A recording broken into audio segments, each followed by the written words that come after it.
할렐루야. 주님의 은혜와 평안이 여러분과 여러분의 가정 가운데 함께 하시기를 기원합니다. 또한 여러분의 일터와 여러분께서 하시는 모든 일들 가운데 주님의 은혜와 평안이 함께 하시기를 간절히 바랍니다. 일본의 기업인들 중에 참 존경받는 기업인 중에 교세라라는 기업을 창업하신 이나모리 가즈오라는 분이 계십니다. 그분이 한 책을 쓰셨는데 책의 제목이 왜 일하는가라는 책입니다. 책의 저자는 이렇게 묻습니다. 당신은 왜 일하는가? 그리고 당신은 무엇을 위해 일하는가? 그리고 당신은 일을 통해 무엇이 되기를 꿈꾸는가? 이 질문에 많은 사람들은 내가 일하는 이유가 먹고 살기 위해서 혹은 가정을 위해서, 물질을 위해서, 나 자신을 위해서 여러 가지 이유를 가지고 있습니다. 살아가는 동안에 우리가 가장 많은 시간을 할애하는 것은 일입니다. 우리가 일하는 곳에 가장 많은 시간을 사용하고 있지요. 이렇게 많은 시간을 할애하는 이 일, 그런데 많은 사람들은 그 일에 대한 의미와 목적을 잃은 채 살아가고 있는 것을 우리가 보게 됩니다. 주변을 보면은 일에 대한 정보와 매뉴얼이 참 많습니다. 어떻게 해야 일을 잘하는지, 그리고 내가 맡은 일을 어떻게 해야 하는지에 대한 매뉴얼이 주변에 참 많습니다. 그래서 그 책의 정보대로 하면은 일의 결과를 잘 나타낼 수 있습니다. 또 매뉴얼대로 일하면은요, 그 회사에서 우리는 급여를 받게 됩니다. 이러한 세상 가운데 살다 보니까 일에 대해서 우리가 심각하게 혹은 심각한 고민을 하는 경우가 너무나 없습니다. 거기에 열심히 일하는 것에 대해서 세상은 굉장히 비관적으로 바라봅니다. 오히려 열심히 일하는 사람들 어떻게 생각합니까? 걱정합니다. 혹은 무시하거나 비웃습니다. 그렇게 열심히 일해봤자 소용없고 이용만 당한다라고 말하지요. 열심히 일하고 성실하게 일하지만은 세상의 부조리와 또 악습과 무관심으로 말미암아 손해를 보거나 희생을 당하는 경우가 우리 주변에 너무나 많습니다. 그래서 세상은 열심히 일하는 것에 대해서 회피하고 무관심하고 있습니다. 저자 이나모리 가즈오도 젊은 시절에 그렇게 생각했다고 합니다. 참 힘들게 성장했는데 겨우 대학에 입학하고 또 겨우 대학에 졸업하면서 취업을 하게 됐는데 하필이면 취업을 한 그 직장이 부도가 나기 직전, 내일 망해도 전혀 문제가 없는 부도 직전에 중소기업에 취업을 하게 되었습니다.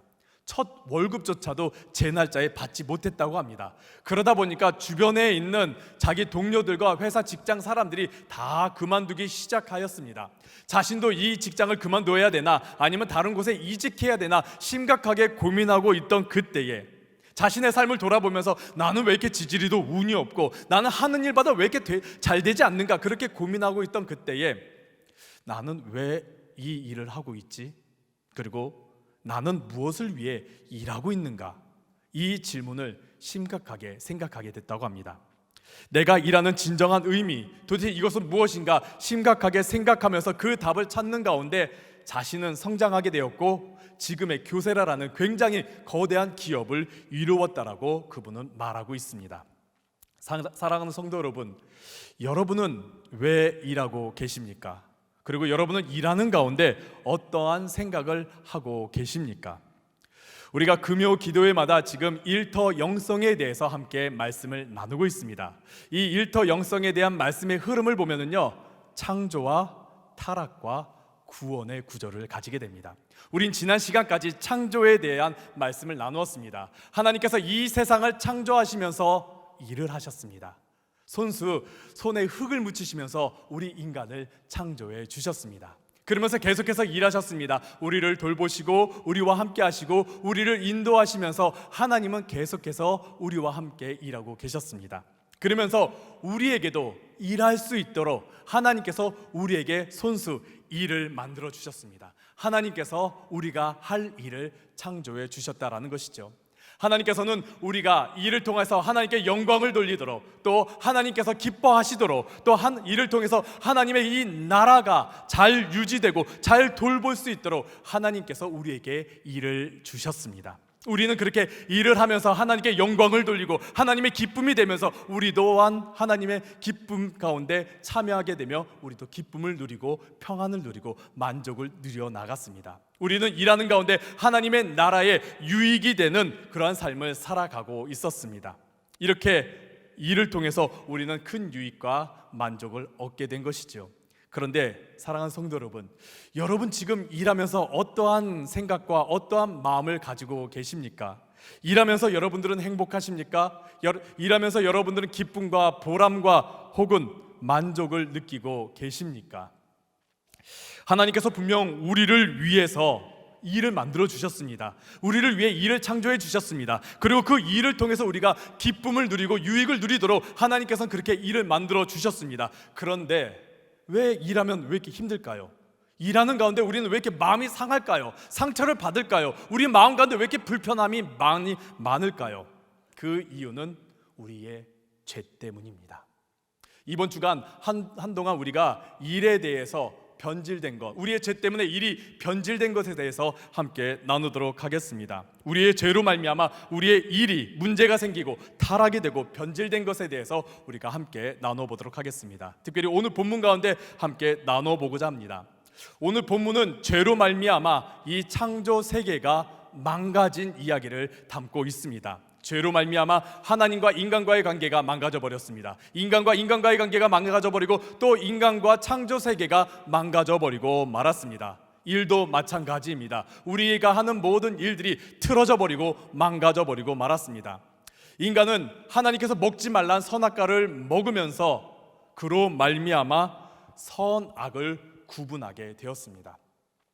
하나님께서 창조하신 이 세상, 하나님께서 모든 것이 다 아름답고 선하다고 말씀하신 이 세상을 인간의 주장과 인간의 잣대와 인간의 기준과 판단으로 말미암아 선악을 구분하게 되어버렸습니다. 이것은 좋고 이것은 나쁘다고 우리 인간이 판단하게 되어버렸지요.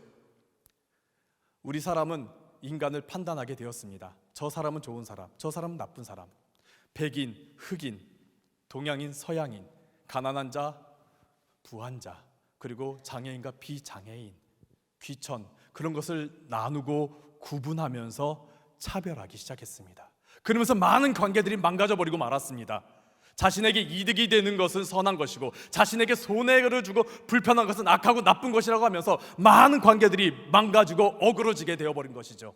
우리는 그런 가운데 살아가면서 일 또한 마찬가지로 되어버렸습니다. 하나님께서 맡기신 모든 일 다 귀합니다. 여러분들이 지금 하고 있는 일들 다 귀합니다. 지금 너무나 소중합니다. 다 귀하고 너무나 소중한 일들입니다. 거기에는 귀천이 없습니다. 그런데 우리 인간은 어떻게 했지요? 일에 대해서 차별을 두기 시작했습니다. 구분하기 시작했습니다. 좋은 일과 나쁜 일들을 우리가 구분하기 시작했습니다. 어떤 일은 정말 좋은 일, 어떤 일은 정말 귀한 일, 어떤 일은 우리가 정말 선호하는 일, 어떤 일은 비천한 일, 어떤 일은 나쁜 일, 어떤 일은 하지 말아야 될 일. 우리는 이렇게 구분 지으면서 일을 우리가 오염하고 망가뜨리고 말았습니다. 오늘 본문 가운데서 이렇게 망가진 일에 대해서 참 우리에게 힘든 단어가 하나가 다가오게 됩니다. 이런 상황에 대해서 한 단어가 등장합니다. 반복하는 단어가 등장하는데 바로 수고라는 단어가 등장합니다. 수고, 사전적인 의미로는 일을 하느라 힘이 들고 애를 쓴다, 어렵다, 고생하다라는 뜻을 가지게 됩니다. 히브리어로 봐도 그 모두가 다 아차브라는 어원을 가지고 있는데 다 수고, 고생, 슬픔이라는 뜻을 가집니다. 오늘 본문 가운데 이 수고로움이라는 단어가 두 가지에서 사용되는데 출산할 때, 일할 때 사용되고 있습니다. 출산과 일, 이것은 기쁨이 되어야 될 부분입니다. 출산은 충분히 우리에게 있어서 기쁨이고 또 일하는 것도 우리에게 있어서 기쁨이 되어야 되는데 오늘 본문을 보니까 출산할 때 수고로움 그리고 일할 때 수고로움이라는 단어가 사용되고 있습니다. 출산과 일 모두가 다 우리의 인생 가운데 슬픔이 되고 아픔이 되고 고통이 되어버렸다라는 것이죠. 왜 이렇게 되어버린 것일까요? 어떻게 하다가 우리 인간의 그 모든 것들, 정말 기쁨이 되어야 될 일들이 슬픔이 되고 고통이 되어버린 것일까요? 오늘 18절에 그 앞부분에 나타나져 있습니다. 오늘 본문 18절 앞부분에 보면은 이렇게 말합니다. 땅이 내게 가시덤불과 엉겅퀴를 낼 것이다 라고 말합니다. 땅은 우리가 원하는 열매를 맺어야 합니다. 땅은 우리에게 있어서 정말 귀한 열매를 맺어야만 합니다. 그런데 그 땅이 저주를 받아가지고 엉겅퀴와 그리고 가시덤불을 내고 있다라고 말합니다.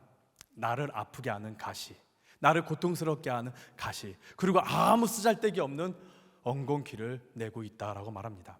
하나님 없이, 하나님을 떠나 내 힘으로, 인간의 능력으로, 내 방법으로, 내 생각으로 일하다 보면은 그 가운데서 가시덤불과 엉겅퀴가 나게 된다라는 것이죠. 우리 인간이 아무리 이것을 제거한다고 한들 더 큰 가시덤불과 더 큰 엉겅퀴가 생기기 마련입니다. 여러분 살아가면서 많이 느끼지 않습니까?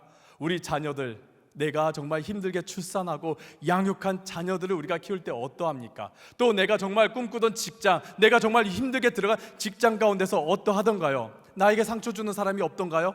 나에게 상처 주는 사람이 있습니다. 나를 힘들게 하는 사건들이 너무나 많이 있습니다. 나를 고통스럽게 하는 일들이 너무나 많고 나를 피곤케 하는 일들이 너무나 많이 있습니다. 그리고 거기에 좀 일어나지 말아야 될, 일어나지 않았으면 하는 쓸데없는 일들이 자꾸 일어나면서 나를 힘들게 하고 있지 않습니까?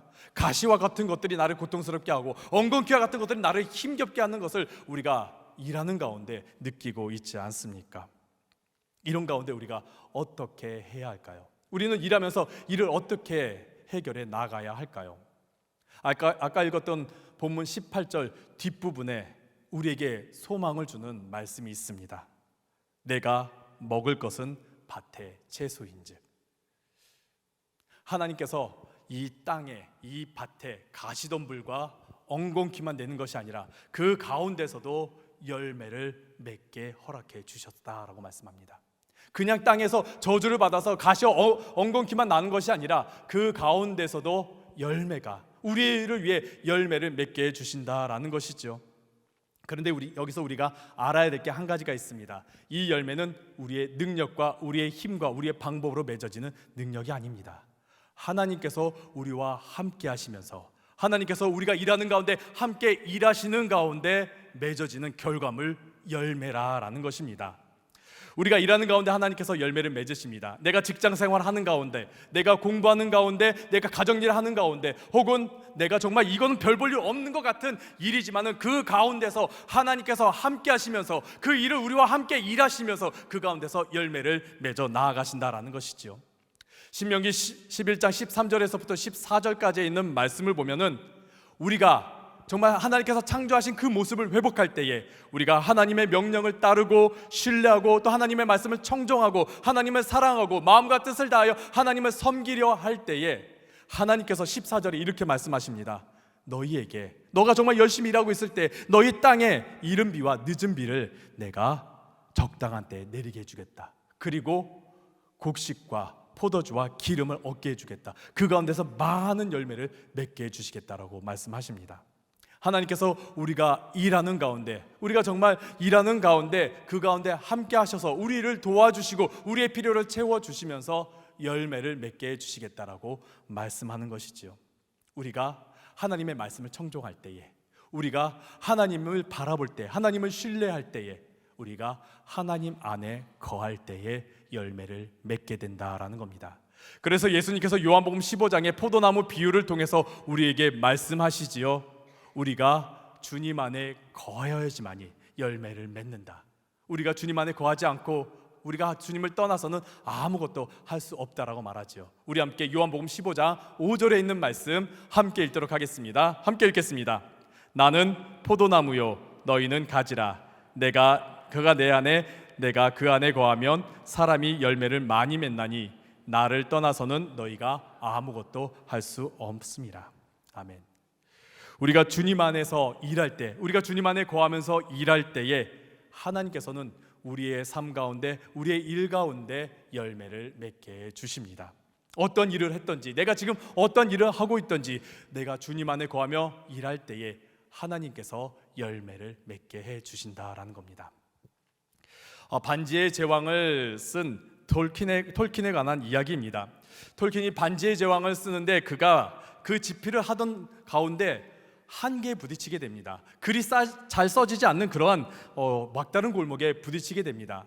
톨킨이 글을 쓰면서, 그 반지의 제왕을 쓰면서 정말 오랫동안 그 글을 쓰기 위해 자료를 수집했습니다. 정말 거대한 배경을 만들고 거대한 세계관을 만들고 또 많은 등장인물들을 만들면서 그가 이 이야기를 어떻게 풀어나갈까, 정말 자신이 그 이야기 속에 들어가서 시뮬레이션 돌리다시피 막 이야기를 만들어 나갈 때에 자기가 원하는 대로 나오지 않으면 처음부터 하면서 완벽한 이야기를 만들기 위해 노력했는데 글이 써지지가 않는 거예요. 배경만 만들었고 또 세계관만 만들었지 글이 하나도 써지지가 않는 거예요. 그런 답답한 가운데 세계 제2차 대전이 터지고 맙니다.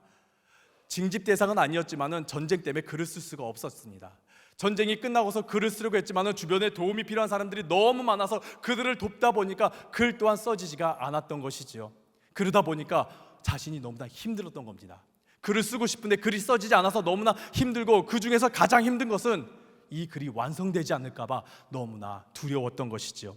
이렇게 두려움과 힘든 가운데 그가 하나의 글을 쓰게 됩니다. 자신의 처지와 또 자신이 다시 일어나게 되는 하나의 글을 쓰게 됩니다. 바로 니글의 이파리라는 글을 쓰게 됩니다. 줄거리는 이렇습니다. 니글이라는 한 주인공이 있는데 그가 목표하는 것은 커다란 캔버스에 거대한 나무, 정말 위대한 나무를 그리고자 했습니다. 그래서 그림을 그리는데 그가 어찌된 영문인지 이파리 하나만 너무 정성스럽게 그리고 있는 겁니다. 거대한 나무를 빨리 그려야 되는데 이파리 하나만 너무 정성스럽게 너무 오랜 시간 그리고 있다 보니까 다른 사람들이 보기에는 저 거대한 캔버스에 이파리만 하나 그리나 보다라고 생각했던 겁니다. 그렇게 그림을 그리려고 하는데 주변의 이웃들이 자꾸 도와달라고 요청을 합니다. 그 도움을 다 응답하면서 도와줍니다. 그러다가 병에 걸리고 말았고 결국 죽음을 맞이하게 되었습니다. 죽어가는 가운데 자기가 완성시키지 못한 그림을 보면서 한탄하면서 자기가 평생 아무것도 이루지 못하고 아무것도 하지 못한 것에 슬퍼 펑펑 울게 되면서 죽음을 맞이하게 됩니다. 어떻게 보면 모든 것들이 다 헛되게 끝난 것처럼 보이지요. 여기까지가 톨킨이 자신이 지금 처한 그 상황을 이야기한 내용입니다. 이 이야기는 여기서 끝나지 않습니다. 이어서 이야기가 이어지는데, 주인공 니글이 이제 죽음을 맞이한 이후에 그의 영혼이 열차를 타고 여행을 하게 되는 이야기가 이어집니다. 그렇게 여행을 하면서 바깥을 보는데 거대한 나무가 동산 위에 솟아오른 것을 보게 됩니다. 열차에 내려가지고 그 나무를 향해 달려가면서 그 나무를 보니까 자신이 그토록 그리고 싶었던 나무, 자신이 그토록 완성시키고 싶었던 나무가 언덕 위에 덩그러니 세워져 있는 것이죠. 하나님께서 완성시키셨구나. 하나님께서 나를 위해서 완성하셨구나. 그러면서 그 나무를 보면서 하나님께서 내게 주신 선물이구나, 이건 선물이구나라며 외치며 그 이야기가 마쳐지게 됩니다. 톨킨은 이 이야기를 쓰면서 위로를 받았고, 자기가 쓰고 있는 이 거대한 대작, 그 이야기가 내가 완성시키는 것이 아니라 하나님께서 완성시켜 주실 것을 믿으며 글을 쓰기 시작했습니다. 그러면서 쓰여진 글이 반지의 제왕입니다. 근데 그 책은요, 완성된 책이 아닙니다. 여전히 많은 이야기들이 남아 있었습니다. 톨킨은 그 이야기를 다 완성시키지 못하고서 세상을 떠났습니다. 하지만 그의 아들들과 제자들이 톨킨이 쓴 글들을 모아가면서 그 대작을 완성해 나갔습니다. 톨킨이 그렇게 그리고자 했던 거대한 나무가 완성된 것이지요. 사랑하는 성도 여러분, 여러분은 혼자 일하고 계신 게 아닙니다. 여러분이 직장에서 일하고 있는 모든 일들, 여러분이 혼자 일하고 있는 것이 아닙니다. 하나님께서 함께 일하고 계십니다. 그리고 하나님께서 계획하신 열매, 계획하신 결과가 있습니다. 하나님께서는 여러분과 함께 일하시면서 그 결과, 그 열매를 맺어 나가고 계십니다. 우리가 일하면서 많은 상처를 받고 또 쓸데없는 일들이 자꾸 일어나면서 힘들지만은 그 가운데 하나님께서 우리와 함께 일하시면서 열매를 맺어 가고 계십니다. 우리가 그 믿음으로 여러분들 직장에서 또 여러분의 가정에서 여러분의 사역을 하시기를 간절히 바랍니다. 주님께서 나와 함께 일하심을 믿으며 여러분들 일하며 나아가시기를 간절히 바랍니다. 그때 여러분의 일 가운데 귀한 열매가 맺혀질 것이고 하나님께서 주시는 기쁨과 평안과 소망이 우리의 일 가운데 나타나게 될 것입니다. 여러분의 일 가운데 주님이 함께 하십니다. 주님께서 열매를 만들어 가십니다. 주님께서 함께 일하시는 가운데 열매 맺는 여러분 되시기를 축원합니다.